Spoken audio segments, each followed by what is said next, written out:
આજે અમે જે નર્મદા જિલ્લાની ગણતરી એસ્પિરેશનલ જિલ્લા તરીકે થાય છે અને અહીંના લોકોની પ્રાથમિક જરૂરિયાતો માટે, મૂળભૂત સુવિધાઓ માટે, શિક્ષણ, આરોગ્ય અને સામાજિક આર્થિક ઉત્થાન માટે રાજ્ય અને કેન્દ્ર સરકાર દ્વારા અનેક કાર્ય યોજનાઓ આવે છે, કરોડો રૂપિયાના બજેટો આવે છે, પણ અહીંના અધિકારીઓ એજન્સીઓની ઇશારા પર પદાધિકારીઓને વિશ્વાસમાં લીધા વગર કરોડો રૂપિયાના આયોજન બારોબાર કરી નાખે છે અને એના ચૂકવણા કરી નાખે છે.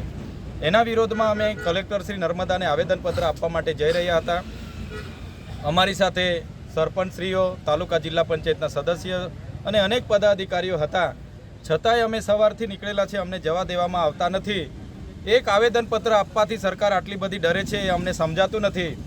ત્યારે અમને લાગે છે કે આ ભ્રષ્ટાચાર પાછળ મોટા ગજના નેતાઓના હાથ હશે એવું અમને ચોક્કસપણે લાગી રહ્યું છે. તમે જોઈ શકો છો જે નર્મદા જિલ્લામાં ભ્રષ્ટાચાર થયા છે.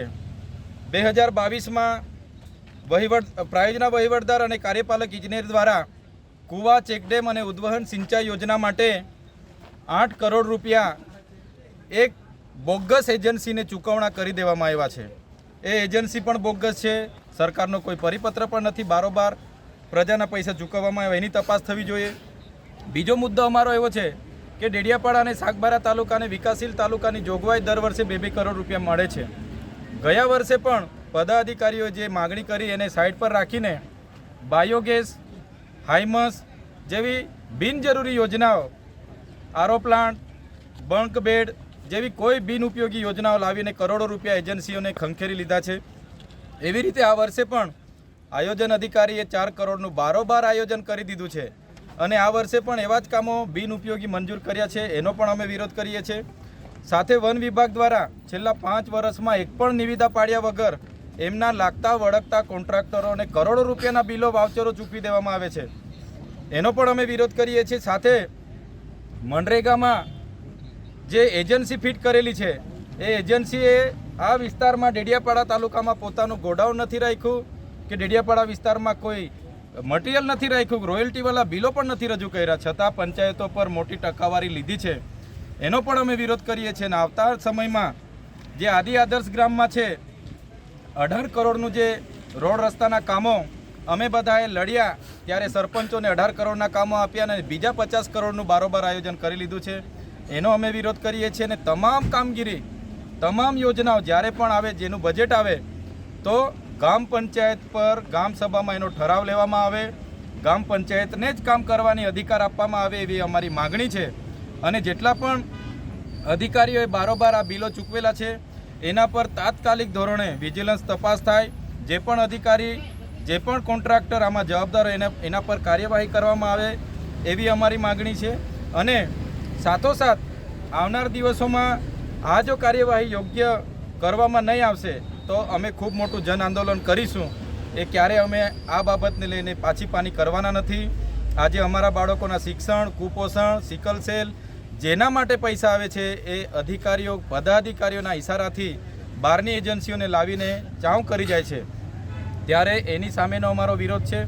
સાથે સાથે અમારા સિંચાઈ વિભાગમાં સ્ટાફ નથી, તાલુકા વિભાગમાં કોઈ હાજર નથી રહેતું, મામલતદારમાં સ્ટાફ નથી. ત્યારે આ બાબતને લઈને પૂરતા શિક્ષકો મુકાય, પૂરતી શાળા બંધાય, આંગણવાડી બનાય, એના માટે પણ અમે રજૂઆત કરવા માટે જતા હતા. છતાં અમને પોલીસ આજે મોવી ખાતે અટકાવેલા છે અને અમને આગળ જવા દેવામાં આવતા નથી. ત્યારે અમે આપણા માધ્યમથી કહેવા માગીએ છીએ કે આ લોકશાહીનું હનન છે, અમને દબાવવાની વાત છે. આવનાર દિવસમાં આ મોટો ભ્રષ્ટાચાર ખુલ્લા પાડવા માટે આવનાર દિવસોમાં હજારોની સંખ્યામાં લોકો સાથે અમે જઈશું અને અમને ધરણા કરવો પડશે, આંદોલન કરવું પડશે, રેલી કરવી પડશે, ત્યાં કલેક્ટરની કચેરીની ઘેરાવો કરવો પડશે કે નર્મદા કમલમનો ઘેરાવો કરવો પડશે. તો અમે કરીશું, પણ અમારા લોકોને ન્યાય આપીને જ અમે રહેવાના છે. આજે ભલે પોલીસે તાનાશાહી વર્તન કરીને અમને રોકી દીધા છે, પણ આવનાર દિવસમાં આનાથી પણ વધારે સંખ્યામાં, મોટી સંખ્યામાં અમે જઈને આવેદન આપીશું. એ જ આપણા માધ્યમથી સૌને કહેવા માગીએ છીએ. ધન્યવાદ.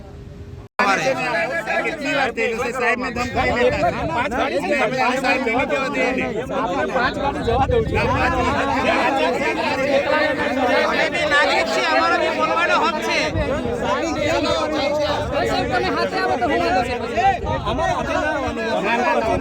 પણ સાહેબ અમારું બજેટ ખોવાઈ ગયેલું છે ને એની વાત છે, અમારે બોલવું પડે. તમે કેમ રોકો છો?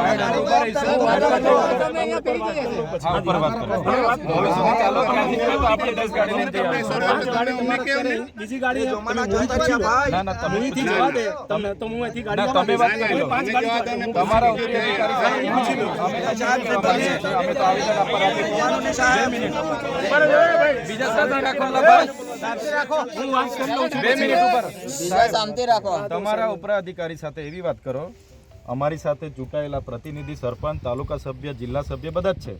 તો અમે તો બધા આવેદન પત્ર આપવા માટે જઈએ છીએ. આચાર સંહિતા કે 144 કે કોઈ જાહેરનામું પ્રસિદ્ધ થયું નથી. આચાર સંહિતા ચાલુ છે. આચાર સંહિતામાં એવી કોઈ જોગવાઈ નથી કે અમે આવેદન પત્ર નહીં આપી શકીએ. અમે આવેદન પત્ર એવું કોઈ 5 ગાડીનો કોઈ ઉલ્લેખ નથી. અમે 50 ગાડી લઈ જઈને બી આવેદન પત્ર આપી શકીએ છીએ. તેમ છતાં અમે તમને એ વિનંતી કરીએ છીએ કે તમારા ઉપરી અધિકારીને વાત કરો, મોવી ઉભા રહીએ, મોવી ચર્ચા કરી લઈએ. આ રોડ છે, રોડ પર ટ્રાફિક થશે, એના કરતા ત્યાં આપણે જરા સાઈડમાં કરો બધા. ના અહીંયા બીજી 2 મિનિટ ખાલી છે. અહીંયા બીજી કોઈ જગ્યા નથી. આપણી ત્યાં જગ્યા છે, ત્યાં આપણે ઉભા રહીએ. તમે પણ સાથે ચાલો. તમારા ઉપરી અધિકારી સાથે વાત કરી લો ને, વાત કરી લો. તો અમે તો જવાના છે. તમારી મારે ઘરે પછી અમે તો જવાના છે. અરે વાત કરી લો તમે. હવે કઈ ગુનો કર્યો છે? ઓપ્શન મૂકીએ નહીં તો અમે તો જવાના છે. બધા જ જવાનું. વાત કરો. મૂવી આપણે સાઈડ પર ઉભા રહીને ચર્ચા કરી. અમારે રજૂઆત બી નહીં કરવાની સાહેબ, બજેટ ની વાત છે.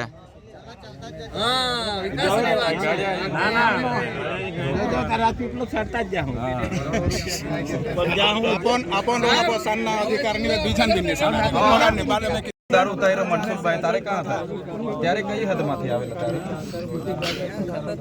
એ વખતે આવી નાકાબંધી ત્યારે આવી નાકાબંધી કરવી જોઈએ ને. એક બી ગાડીને જવાની કરી તો પછી યાર આજે તો અમે અમને નાકાબંધી વાળી એ વખત કે જવા દે એમ કે અમારી ગાડી આગળ ચાલે, તમારી ગાડી પાછળ આવવાનું.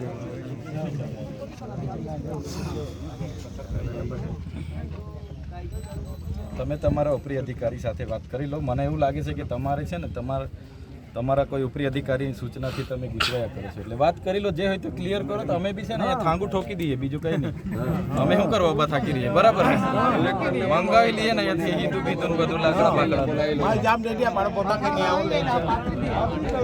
તો પછી હા એમાં પણ વાત કરી લો. हम तुम्हारे साथ हैं। भाजपा हमसे डरती है, पुलिस को आगे करती है। भाजपा हमसे डरती है, पुलिस को आगे करती है। भाजपा तेरी तानाशाही नहीं चलेगी, नहीं चलेगी। भाजपा तेरी तानाशाही नहीं चलेगी।